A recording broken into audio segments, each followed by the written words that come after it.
가까이 주께 가까이 날 이끄소서. 우리 주님만을 원합니다. 채워주소서. 주의 사랑은 신선한 찬양 들을 수 있도록 목마른 나의 영혼 주를 부르니 나의 맘 만져 주소서. 주님만을 원합니다. 더 원합니다. 나의 맘 만져 목마른 나의 영혼 목마른 나의 영혼 주를 부르니 나의 맘 만져 주소서. 주님만을 원합니다. 더 원합니다. 나의 맘 만져 주님만을 원합니다. 주님만을 원합니다. 더 원합니다. 나의 맘 만져 주소서.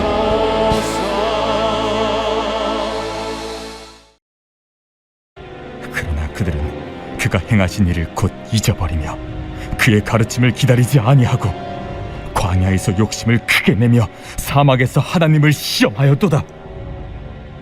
그러므로 여호와께서는 그들이 요구한 것을 그들에게 주셨을지라도 그들의 영혼은 쇠약하게 하셨도다. 그들이 진영에서 모세와 여호와의 거룩한 자 아론을 질투하매 땅이 갈라져 다단을 삼키며 아비람의 당을 덮었고 불이 그들의 당에 붙으며 화염이 악인들을 살랐도다. 그들이 호렙에서 송아지를 만들고 부어 만든 우상을 경배하여 자기 영광을 풀먹는 소의 형상으로 바꾸었도다. 애굽에서 큰 일을 행하신 그의 구원자 하나님을 그들이 잊었나니 그는 함의 땅에서 기사와 홍해에서 놀랄만한 일을 행하신 이시로다. 그러므로 여호와께서 그들을 멸하리라 하셨으나 그가 택하신 모세가 그 어려운 가운데에서 그의 앞에 서서 그의 노를 돌이켜 멸하시지 아니하게 하셨도다. 그들이 그 기쁨의 땅을 멸시하며 그 말씀을 믿지 아니하고 그들의 장막에서 원망하며 여호와의 음성을 듣지 아니하였도다. 이러므로 그가 그의 손을 들어 그들에게 맹세하기를 그들이 광야에 엎드러지게 하고 또 그들의 후손을 뭇 백성 중에 엎드러뜨리며 여러 나라로 흩어지게 하리라 하셨도다. 그들이 또 부올의 바알과 연합하여 죽은 자에게 제산 음식을 먹어서 그 행위로 주를 경노하게 함으로써 재앙이 그들 중에 크게 유행하였도다. 그때 비느하스가 일어서서 중재하니 이에 재앙이 그쳤도다. 이 일이 그의 의로 인정되었으니 대대로 영원까지로다. 할렐루야. 사랑하는 성도 여러분, 오늘도 주님으로 인해서 참 기쁨과 평안을 누리시는 복되고 거룩한 하루가 되시길 소망합니다. 오늘은 기억하고 기다리라, 기억하고 기다리라 라는 제목으로 함께 하나님의 말씀을 나누도록 하겠습니다. 오늘 본문 시편 106편은 이 5권의 책으로 구분되어진 이 시편 제4권, 네 번째 권의 마무리입니다. 4권의 내용을 살펴보면 이 구약 성경의 민수기에 해당됩니다. 어떻게 마무리 짓고 있습니까? 광야의 생활에서 고난 가운데 어떻게 마무리를 짓고 있느냐면 핵심은 바로 하나님의 은혜를 기억하라 라는 것입니다. 어떠한 모습이 우리의 인생 가운데 아름다운 마무리일까요? 그것은 바로 기억하는 인생입니다. 하나님의 은혜를 기억하는 것, 하나님께서 우리에게 무슨 일을 행하셨는지를 기억하는 것이야말로 신앙을 잃지 않는 가장 훌륭한 방법입니다. 어쩌면 우리 인생의 가장 큰 비극은 이런 익숙함 때문에 소중한 것을 잃어버리는 것이 아닌가 생각해 봅니다. 이 소중한 사람이 곁에 있는데도 불구하고 너무나도 익숙하기에 그 사람의 소중함을 잃어버리게 됩니다. 이스라엘 백성들도 마찬가지였습니다. 광야에서의 하나님께서 행하셨던 일들을 자꾸만 잊어버리게 됩니다. 왜 이스라엘 백성들도 그렇고 우리는 자꾸만 잊어버릴까요? 그것은 익숙해져 버리기 때문입니다. 홍해의 기적이 있었을 때 그들은 놀라며 하나님께 감사했습니다. 그러나 반복이 되면 익숙해져 버리니까 그것이 당연하게 생각되어집니다. 만나를 주셨는데 만나도 처음에는 이 웬 만나야 라며 감사했습니다. 그러나 시간이 지나다 보니까 지겨워서 고기 달라라고 그러는 모습을 보게 됩니다. 반석에서 물이 나오는 것도 익숙해지니까 그저 당연하게 여겼다라는 것입니다. 최근에 다시 코로나 바이러스가 유행되고 있지만 우리가 예전에 코로나 바이러스로 우리 예배의 현장을 한번 생각해 보십시오. 우리의 예배가 현장에서 중단되었을 때에 우리가 느꼈던 것이 무엇이었나요? 익숙했던 예배가 은혜였구나라는 것을 깨달았습니다. 마음껏 예배할 수 있는 것이 아니었구나라는 깨닫고 그 은혜를 기억하는 것입니다. 기억을 되살리는 것이야말로 신앙을 회복하는 그런 모티브가 되는 것입니다. 여러분, 코르사코프 증후군이라는 것을 혹시 들어보셨습니까? 그것은 무엇이냐면 예전 일들은 기억이 나는데 최근의 일들이 기억이 나지 않는 것입니다. 어떤 특정 시간부터, 그러니까 예를 들어서 10년 전 일들은 기억이 나는데 한 달 전 일들은 기억을 못하는 것입니다. 기억이 안 나는 그러한 빈 공간이 있는 것입니다. 그 빈 공간을 채워야 하는데 기억이 나지 않으니까 자꾸만 그냥 허구를 채워 넣는다라는 것입니다. 대부분 알코올 중독으로부터 온다라고 하는데 술 많이 마신 사람들이 필름이 끊겼다라고 그러죠. 그것과 마찬가지입니다. 기억이 없는 것입니다. 이런 사람들의 이야기들은 잘 걸러들을 필요가 있다라는 것입니다. 이 코르사코프 증후군, 우리 인생이 바로 그렇다라는 것입니다. 어느 시점에 멈춰버리고 그 이유는 기억이 없는 그러한 공간은 자기 자신의 생각으로 그냥 채워버린다라는 것입니다. 어느 순간 우리는 익숙해져서 싹 잊어버리고 당연하게 여겨버린다라는 것입니다. 오늘 본문 13절부터 15절 말씀을 함께 우리가 읽어보겠습니다. 그러나 그들은 그가 행하신 일을 곧 잊어버리며 그의 가르침을 기다리지 아니하고 광야에서 욕심을 크게 내며 사막에서 하나님을 시험하였도다. 그러므로 여호와께서는 그들의 요구한 것을 그들에게 주셨을지라도 그들의 영혼은 쇠약하게 하셨도다. 여러분, 우리는 여기에 큰 신앙의 비밀을 볼 수 있습니다. 곧 잊어버리며 라고 나오죠. 금방 잊어버린다라는 것입니다. 애굽에서 있었던 크고 놀라운 기적들을 곧 잊어버립니다. 신앙이라는 것은 오히려 반대인 것 같습니다. 오늘 감사할 것, 오늘 나에게 주신 은혜, 나에게 주신 그 능력, 이러한 것들을 기억하고 감사하며 찬송하는 것, 그것이 바로 살아있는 능력이 될 수 있다라는 것입니다. 사랑하는 성도 여러분, 현재를 감사하고 기억하기를 원합니다. 이것이 너무너무 중요합니다. 실제로 우리가 이 작화증이라고 그러죠. 경험하지 않은 일을 마치 실제로 겪은 것처럼 기억하는 것. 우리 인생 가운데 하나님께서 행하신 그 은혜를 기억하고 익숙함으로 인해서 그 은혜를 저버리는 그러한 어리석은 인생이 아니라 우리는 날마다 기억하며 하나님의 뜻을 이루어 나가는 믿음의 사람이 다 되시기를 우리 주님의 이름으로 축복합니다. 또 한 가지는 기다리라라는 것입니다. 기다리는 것은 무엇입니까? 하나님께서 좋은 것으로 채워주실 것을 기다리는 것입니다. 그러나 기다리지 못하면 어떻게 됩니까? 우리 창세기에서 볼 때 기다리면 이삭이 되는 것이고 서두르면 이스마엘이 되는 것입니다. 이스라엘 백성들이 원해서 막 구했던 것, 그 뗐으면 하나님께서 여기서 말씀하는 것과 같이 주시긴 주십니다. 저희 아들이 장난감을 굉장히 좋아하는데요. 특히 자동차 장난감을 좋아합니다. 얼마 전에도 한 가지 새로 나온 장난감을 사줬는데 얼마 안 있다 보니까 바로 또 신제품이 나오더라고요. 아들은 또 그것에 혹하게 됩니다. 사달라고 합니다.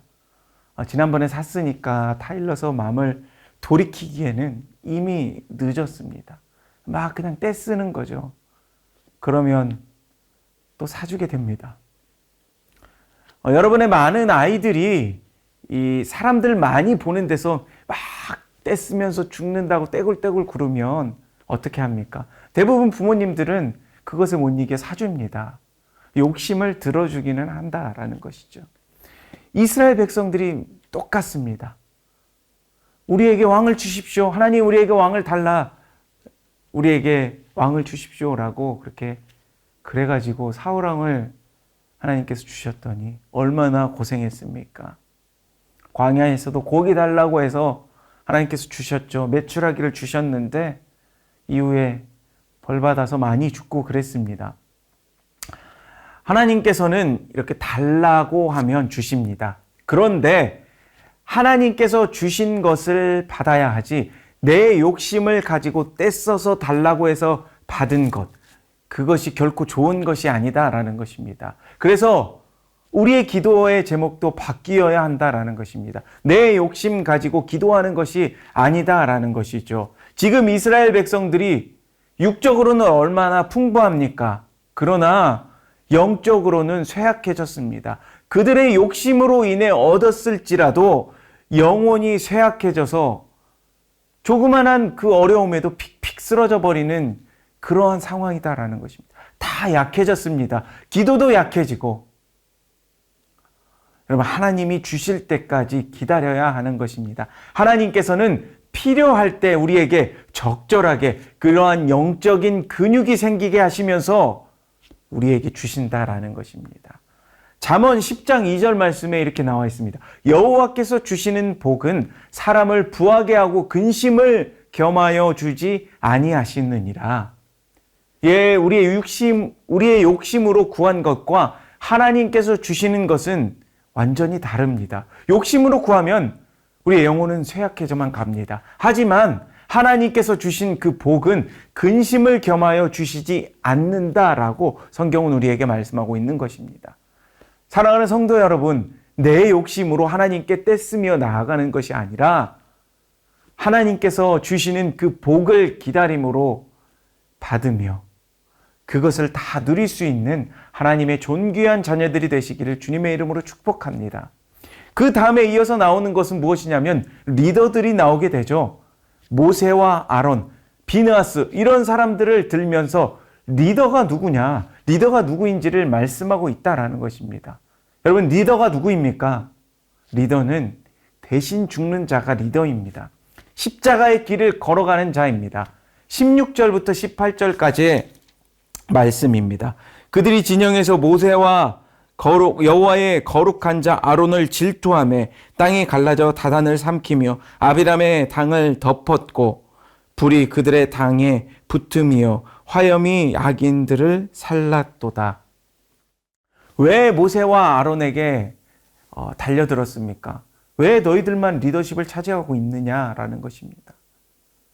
그렇게 반역하고 있는 것이죠. 결국 고라 자손들이 반역을 일으켰다가 전부 다 몰살을 당합니다. 여러분, 리더십이 이렇게 뭐가 좋습니까? 리더는 대신 죽는 자리입니다. 모세가 이 리더십을 맡아서 얼마나 죽을 고생을 합니까? 그러나 그 리더의 자리에 있는 모세를 질투하죠. 왜 질투합니까? 지금 이 자리에 있는 감사를 잊었기 때문에 내가 이곳에 서 있을 수 있는 그러한 감사를 잊어버렸기 때문에 이곳이 당연하게 여겼다라는 것입니다. 그렇게 그들이 그 은혜를 또 잊어버리고 금송아지를 만들었을 때 모세의 모습은 어떻습니까? 23절 말씀입니다. 그러므로 여호와께서 그들을 멸하리라 하셨으나 그가 택하신 모세가 그 어려움 가운데에서 그의 앞에 서서 그의 노를 돌이켜 멸하시지 아니하게 하였도다. 그러므로 여러분, 리더는 대신 죽는 자입니다. 중간에 들어가서 중보하는 자입니다. 하나님께서 우리를 부르신 목적이 무엇입니까? 이것으로 부르셨습니다. 화목해 하는 중재자. 이것을 위해서 주님께서 우리를 부르셨다라는 것입니다. 망할 수밖에 없는 그 이스라엘 백성들 틈 사이에 들어가서 하나님께 간구하며 용서해 주십시오라고 중재하는 그 중재자의 모습. 그러므로 우리가 해야 할 일이 무엇입니까? 쟤는 잘못했고 나하고는 관계없습니다 라고 하는 것이 아니라 이것이 나의 죄입니다. 이들을 용서해 주십시오. 세상을 끌어안고 대신 죽을 자가 바로 리더라라는 것입니다. 또 하나 바알보월 사건이 나오죠. 민수기 25장의 내용이 그대로 나오는데요. 그 내용이 무엇이냐면 이 발람 선지자가 하나님의 말씀을 받고 그렇게 전합니다. 그런데 미혹을 받고 하나님의 말씀이니까 저주는 하면 안 되니까 이까짓것 그러면 죄짓게 만들면 될 거 아니냐며 이 모압 여자들을 데려다가 청년들이 간음을 하게 만듭니다. 그 중에 지도자들이 있었죠. 시므리, 고스비. 그들이 범죄했더니 하나님께서 전염병으로 그들에게 보내요. 전염병을 통해서 얼마나 죽었습니까? 24,000명이 죽었습니다. 이때 비느하스가 일어납니다. 비느하스가 일어나서 그 범죄한 자들을 죽이고 회개했더니 그때서야 전염병이 그쳤습니다. 그 말씀을 한번 보겠습니다. 우리 31절, 29절에서 31절 말씀인데요. 그 행위로 주를 경노하게 함으로써 그 재앙이 그들 중에 크게 유행하였도다. 그때 비느하스가 일어서서 중재하니 이에 재앙이 그쳤도다. 이 일이 그의 의로 인정되었으니 대대로 영원까지로다. 아멘. 여러분은 그러므로 지도자가 필요합니다. 이 백성들을 끌어안고 갈 수 있는 리더. 하나님께서 우리 모두를 리더로 부르셨습니다. 리더는 누구입니까? 바로 중재자입니다. 우리는 중재자로 살아가야 합니다. 그런데 그 부르신 소명을 잊어버리면 마찬가지로 우리의 기억이 끊어진 곳에서 우리의 생각으로 허구로 채워지고 우리가 마치 착각에 빠져버리게 되는 것입니다. 내가 누구이며 어떤 존재인지를 잊어버리게 된다라는 것입니다. 그런데 리더로 부름받은 그 모세와 그 비느하스처럼 그렇게 살아갈 때 우리는 하나님의 뜻을, 하나님의 분명하신 그 목적을 이루며 살아갈 수 있다라는 것입니다. 말씀을 정리합니다. 사랑하는 성도 여러분, 어떠한 인생이 복되고 거룩한 인생입니까? 하나님의 은혜를 돌아보며 기억하는 인생입니다. 우리는 자꾸만 기억을 잊어버리게 되죠. 왜 잊어버릴까요? 그 익숙함이 우리를 당연하게 만드는 것입니다. 기억하길 원합니다. 그리고 기다려야 합니다. 내 욕심을 가지고 떼쓰며 구하는 것, 하나님께서 주시긴 주십니다. 그러나 욕심으로 구한 것은 우리의 영혼이 쇠약해지는 지름길이다라는 것입니다. 잠잠히 우리가 하나님의 축복을 기다리며 하나님이 주신 그 놀라운 축복을 다 누리시게 되는 우리 믿음의 자녀들이 되길 원합니다. 또한 하나님께서 우리를 모두를 리더로 부르셨습니다. 리더가 누구입니까? 대신 죽는 자, 중재하는 자, 중보하는 자입니다. 하나님께서 우리를 부르신 목적입니다. 그 부르심 앞에 순종하며 그 믿음으로 그 길을 걸어가시는 저와 여러분의 복된 삶이 되시기를 주님의 이름으로 축원합니다. 우리 함께 다음 기도 제목을 읽으면서 같이 기도했으면 좋겠습니다. 먼저 첫 번째, 우리 인생 가운데 하나님께서 행하신 그 은혜를 기억하고 익숙함으로 인해 그 은혜를 저버리는 어리석은 인생이 아니라 은혜를 기억하며 하나님의 뜻을 이뤄 나가는 믿음의 사람이 되게 하옵소서. 아멘. 두 번째, 내 욕심이 아닌 하나님께서 주신 그 복을 기다림으로 받으며 그것을 다 누릴 수 있는 하나님의 자녀들이 되게 하옵소서. 아멘. 세 번째, 우리를 중재자로 부르신 하나님께 순종함으로 믿음의 길을 걸어가는 우리의 복되고 거룩한 인생들이 되게 하옵소서. 아멘. 우리 함께 기도하며 나가도록 하겠습니다.